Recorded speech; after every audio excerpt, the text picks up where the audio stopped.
Hola, yo soy Paola Andrea y sean bienvenidos al primer laboratorio de redes de datos 1. En este video vamos a aprender a construir un cable de Ethernet directo y un cable cruzado, según los estándares de la industria de las telecomunicaciones y la Asociación de Industrias Electrónicas.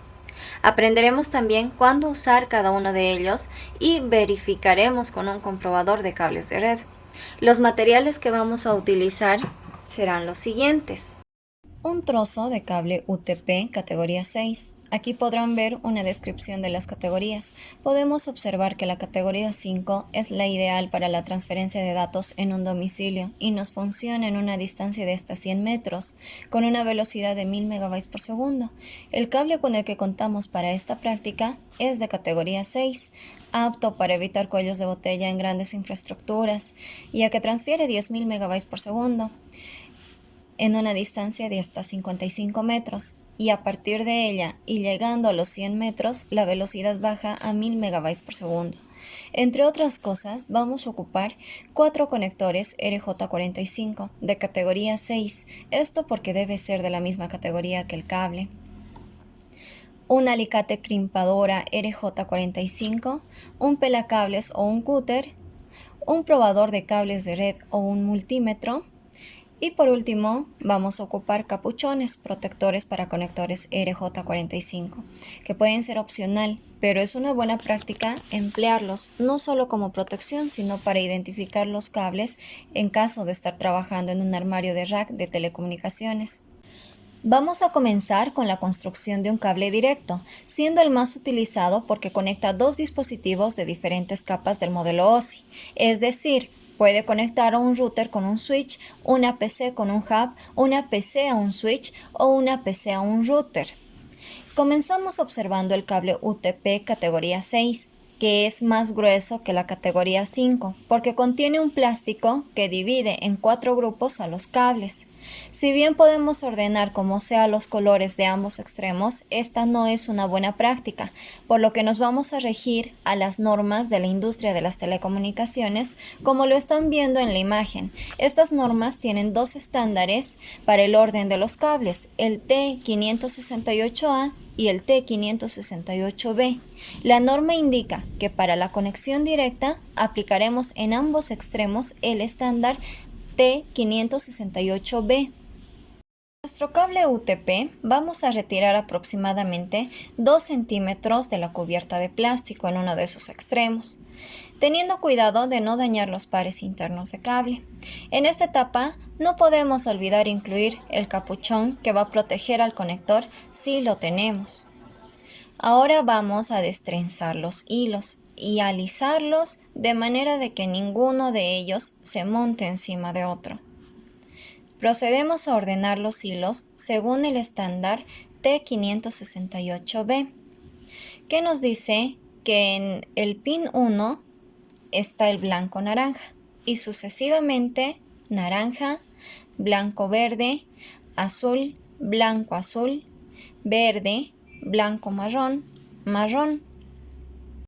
Luego cortamos los hilos en línea recta para que tengan la misma longitud de aproximadamente 1 centímetro del borde de la envoltura y colocamos un conector RJ45 en el extremo del cable con la lengüeta hacia abajo. Introducimos los cables ordenados dentro de los carriles del conector RJ45, comprobando que todos los cables han entrado hasta el fondo y que no hay ninguno que se quede más abajo que los demás. Asegurarse de que la cubierta de plástico del cable está ubicado dentro del conector y de que todos los hilos estén en el orden correcto. Colocamos el conector RJ45 en el crimpador y apretamos hasta escuchar un pequeño clic. Eso significa que la clavija RJ45 ya está fija y bien colocada donde corresponde. Una vez más, verificamos que los cables llegan hasta el fondo de los carriles del conector y que la cubierta de plástico del cable está bien sujeta por la uña del plástico transparente. De tener algún defecto, cortamos el extremo y lo intentamos nuevamente. Finalmente, acomodamos el capuchón alrededor del conector. Vamos a repetir el procedimiento con el otro extremo del cable. También usaremos el estándar T568B porque recuerden que la intención es construir un cable directo. Ahora vamos a construir un cable cruzado, el cual lo van a necesitar para conectar dispositivos de la misma capa del modelo OSI. Por ejemplo, de una PC a una PC, de un switch a otro switch, de un hub a hub o de un router a otro router. Y una vez más, los estándares T568A y T568B del cableado de par trenzado UTP determinan qué color de hilo se utiliza en cada pin. Comenzamos armando un extremo exactamente igual que el cable directo, es decir, con el estándar T568B. Pero para terminar con el otro extremo, vamos a hacer un pequeño cambio en el orden de los hilos, como lo indica el estándar T568A.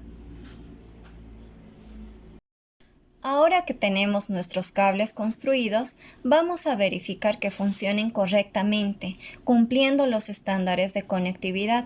Para ello, vamos a utilizar el probador de cables, o también llamado multímetro. Recuerden que no solo sirve para realizar el diagnóstico inicial, sino también para hacer pruebas de continuidad y para detectar fallas de cableado comunes, como par invertido, par dividido, abierto o cortocircuito. Al introducir el cable en el conector del probador, este envía impulsos eléctricos y si están bien conectados, los LEDs se encienden, pero si están mal conectados, los LEDs no se encienden. Debemos comprobar que hay contacto por cada uno de los 8 hilos, hilo a hilo, sin cruces entre ellos. Recuerden que el cable directo se caracteriza porque no hay cruces. Los pines de transmisión de un extremo se unen a los pines de recepción del otro y viceversa.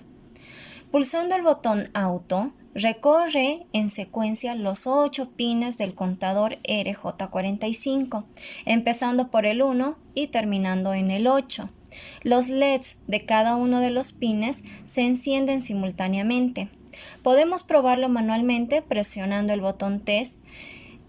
Les aclaro que el LED G es para el apantallamiento y el cable UTP no tiene apantallamiento.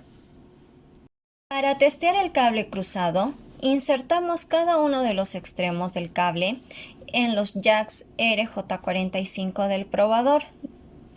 Encendemos el probador de cables y pulsamos el botón Test para ir comprobando los conductores par a par.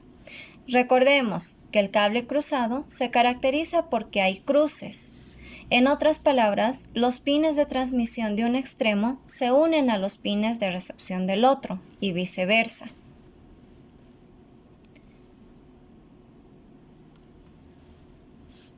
Verificamos que los LEDs se van encendiendo, el 1 y el 3, del 2 al 6, del 3 al 1, del 4 al 4, 5 al 5, 6 al 2, 7 al 7 y por último el 8 con el 8.